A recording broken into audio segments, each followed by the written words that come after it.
Olá, eu sou o professor André Rebelo e hoje vamos entender sobre algumas avaliações nas condições renais.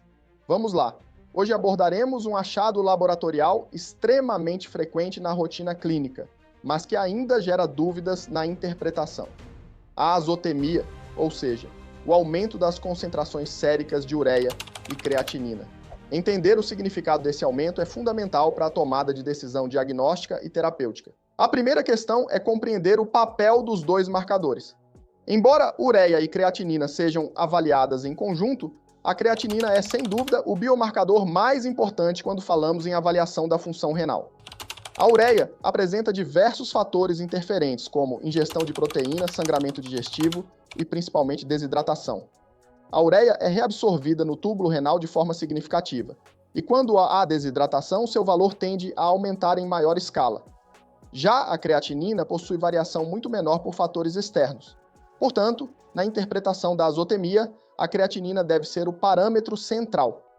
Conceitualmente, chamamos de azotemia o aumento de compostos nitrogenados não proteicos, principalmente ureia e creatinina, na circulação. Quando o resultado laboratorial evidencia esse aumento, precisamos sempre pensar em três possibilidades principais: azotemia pré-renal, renal ou pós-renal. A azotemia pré-renal ocorre quando a função renal está preservada, porém a perfusão renal está reduzida. Se o rim recebe menos sangue, a taxa de filtração glomerular diminui e os metabólitos nitrogenados se acumulam.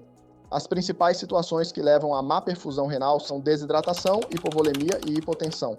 Casos comuns incluem gastroenterites com perda hídrica, hemorragias, doença de Addison e choque séptico.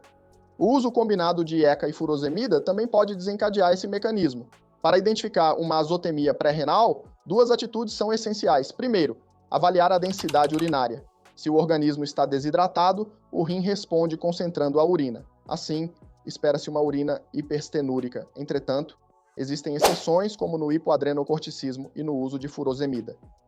A segunda conduta é corrigir o fator pré-renal e repetir a creatinina após 24 a 48 horas. Se os valores retornarem ao normal após hidratação adequada, a azotemia era pré-renal. Vale lembrar que uma azotemia pré-renal prolongada pode evoluir para lesão renal, tornando-se uma azotemia de origem renal. A azotemia renal ocorre quando o problema está no próprio rim, podendo ser decorrente de injúria renal aguda ou doença renal crônica. A creatinina elevada, isoladamente, não diferencia um quadro agudo de um crônico. A distinção é feita pelo conjunto de achados clínicos e laboratoriais. No renal crônico, é comum observar emagrecimento progressivo, anemia por deficiência de eritropoietina, poliúria e polidipsia, urina geralmente isostenúrica ou hipostenúrica, proteinúria e muitas vezes normocalemia ou hipocalemia. Já o paciente com injúria renal aguda tende a apresentar instalação súbita do quadro, pior estado geral, oligúria ou anúria e hipercalemia.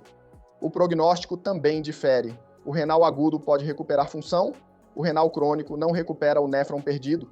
A terceira possibilidade é a azotemia pós-renal, quando o rim produz urina normalmente, mas a eliminação é impedida. Isso ocorre por obstrução do trato urinário, mais frequentemente uretral, como em gatos obstruídos, ou mais raramente obstrução ureteral bilateral. Outra causa é a ruptura do trato urinário, geralmente da bexiga, resultando em uroperitônio.